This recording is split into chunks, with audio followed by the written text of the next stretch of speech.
আসসালামু আলাইকুম। আমাদের ইউটিউব চ্যানেলে আপনাকে স্বাগতম। সারা দেশে বৃষ্টির পরিমাণ কমেছে।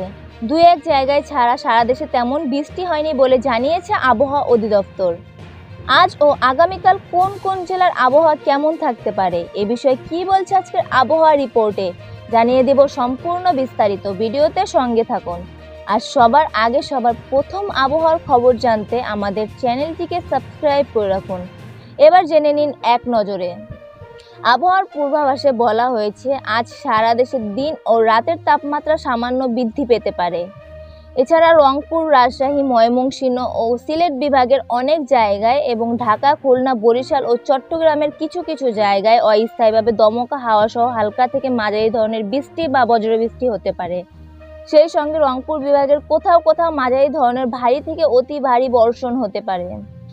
আবহাওয়া অধিদপ্তর জানিয়েছে এই ২-৩ দিন ঢাকার বৃষ্টির সম্ভাবনা কম, তবে বর্ষাকালে যে কোনো সময় বৃষ্টি হতে পারে।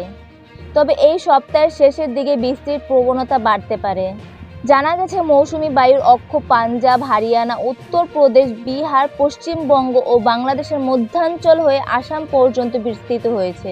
মৌসুমি বায়ু বাংলাদেশের ওপর মোটামুটি সক্রিয় এবং উত্তর বঙ্গোপসাগরে মাঝারি অবস্থায় রয়েছে। আবহাওয়া অফিস আরও জানায় আগামী ২ দিন সারা দেশের দিন ও রাতের তাপমাত্রা বৃদ্ধি পেতে পারে।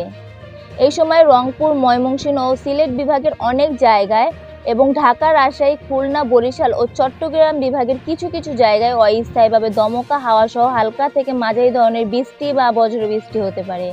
সেই সাথে রংপুর বিভাগের কোথাও কোথাও মাঝারি ধরনের ভারী থেকে অতি ভারী বর্ষণ হতে পারে। অন্যদিকে দেশের সর্বোচ্চ তাপমাত্রা ৩৪.৪ ডিগ্রি সেলসিয়াস ছিল ঈশ্বরদীতে।